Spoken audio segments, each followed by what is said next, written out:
What is going on, guys? Today we are looking at Joe Gomez. We are continuing the versus fire reviews. We're going to try and finish off all of them by the end of today, as well as obviously finishing off champs as well. But we have got Gomez here. He is chilling with a bit of Rashford in the team, so very, very excited to try out both of these. Obviously, this guy will come out after Rashford, but he looks fantastic. He's coming in at about 430. I managed to get him at 425. Obviously, a little bit of a snipe, only a couple minutes wait, which is always nice. And obviously, this guy has always been incredible. Like, for the past couple of years now, I think it was from FIFA 19 when we got his future star. I feel like he was put on everybody's radar.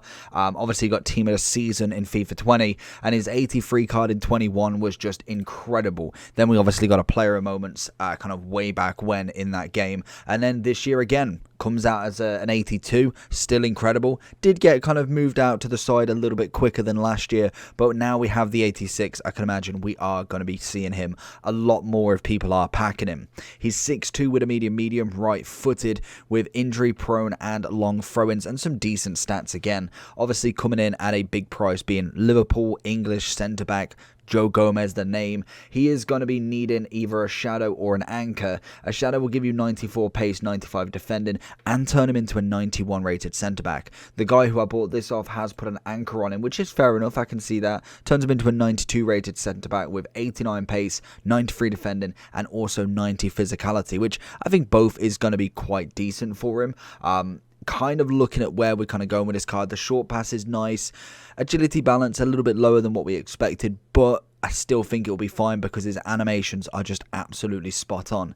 The only thing that I'm really not too happy with this card is 78 composure. For me, I think that is just awful. Like, genuinely, from his 82, we've had a +4, which obviously he is only a +4 overall, but at least they could have bumped it up to 80. I just think 78 for a card like this is absolutely atrocious, like genuinely atrocious. If we kind of take a quick look, Varane's 83 on the base, obviously an 86 himself. For me, I just think that is one thing that I really kind of wanted them to increase more. Other than that, I think every stat is pretty much perfect. Stamina we don't need too much of. Obviously, he's going to get a big physicality boost. Defending's going to be boosted. Pace is good. Obviously, the acceleration would be nice to be a little bit better, but I think a +5 at the very minimum is still fantastic. Maybe if you are finding the pace a little bit of a struggle, then I would suggest going for the shadow. Obviously, he's got his kind of physicalities already pretty down. It is almost just maxing it out to the full.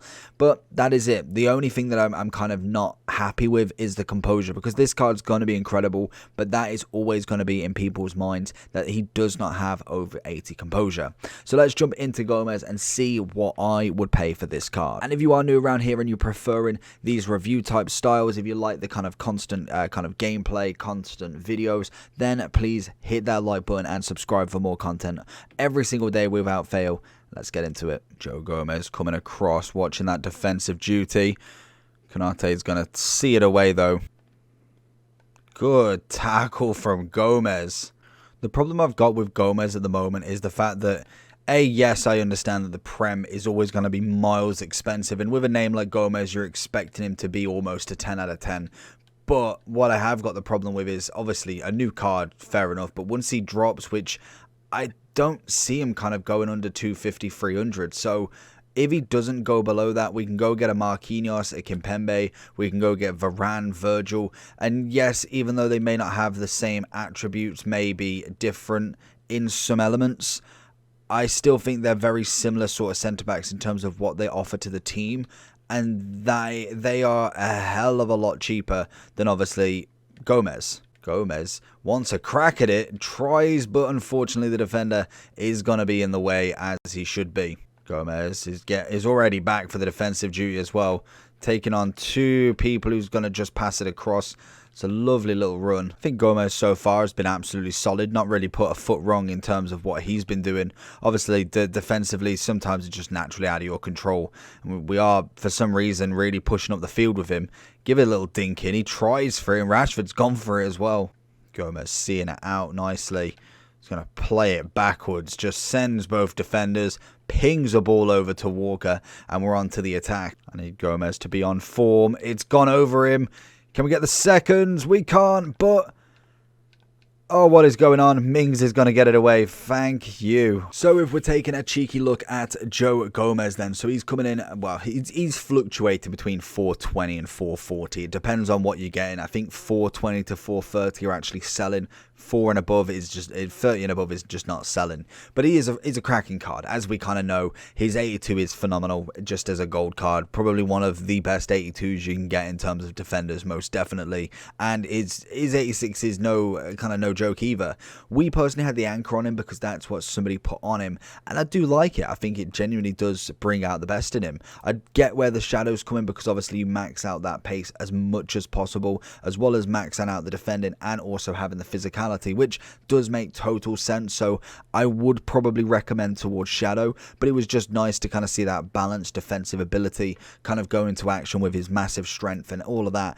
But I do think, yeah, the shadow is got to be the winner, really. We can see it on, it's only 20% between the two. I know there's only 27 votes, so it does show that the kind of hand is split quite a lot.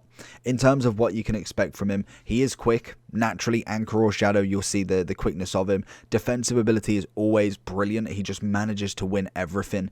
In the air, on the floor, he normally is pretty good at them sort of roles. And in terms of positioning, I think his positioning was absolutely wonderful. And that's always something that I try and mention is, do we see him running out of position? Is he actually there? Is the other defender covering him a lot? Because I know we was using him with Pask, one of the storyline cards from the championship, and he was doing a lot of covering on the right hand side. Obviously Gomez sticking to his left, making sure he's got there. Every now and then he was making a run for some reason. I think I was doing the 1-2s when using him, so obviously we're just naturally passing him to the ball, which is funny as well that he does get to keep the ball as he's running forward. But that is just the sort of player he is. He gets back from corners quite quickly, and he recovers quite well, which again is another bonus to him. And then I think general animations from him was absolutely brilliant. That is kind of one of the reasons why his 82 is so fantastic. And it's the same with somebody like an Eder Militao. If we're looking at him, or even someone like Koyunde,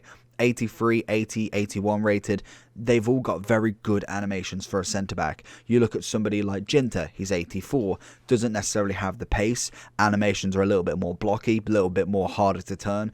That has massive weight and kind of complications when defending. You look at somebody like Varane, Virgil, they may not necessarily be the quickest at turning, but in terms of their kind of, it's not their sprint speed, yeah, their sprint speed, not acceleration, and their defensive ability, it makes up for it. And I think that is kind of what you've got to look at in defenders, is their overall animation is what's going to make them as good as they are. And as we see that go into special versions, it doesn't change their animations. I don't think that changes no matter the version, it just gets better. Like we see with a 5-star, if we've got, say, a 5-3 or a 5-4 and they go to 5-5, they don't get worse in any scenario. It's just that foot gets better, so it offers more options. If we saw Gomez here now with a 5-star weak foot, we know that we can pass it left or right. That is just a big bonus of why that is so important. And with passing being so important this year, defenders definitely need to have something of it, because it's what's key. It's absolutely crucial to not give the ball away as soon as you've got it, and that is a big thing for me. I always do an incredible job defending, and then I'll pass it back to them so they have another attack. You've got to have that passing locked down in this game. It's an absolute massive feature. But overall for Gomez, I think, again, like Rashford, another 10 out of 10. Really happy with this card. And to be honest, I did a tier list. If you want to check that out, it will be on the end card in a moment. But I really enjoyed quite a lot of these cards. I think they genuinely have done really well with the selection this promo, and hopefully we can see an even better SBC coming out, and also in the Ice team as well. I know it is just the opposite sides of them, but hopefully we can see something there. So if you did enjoy the video, let me know down below, and if you want to like and subscribe, I will catch you all for the next one. Peace.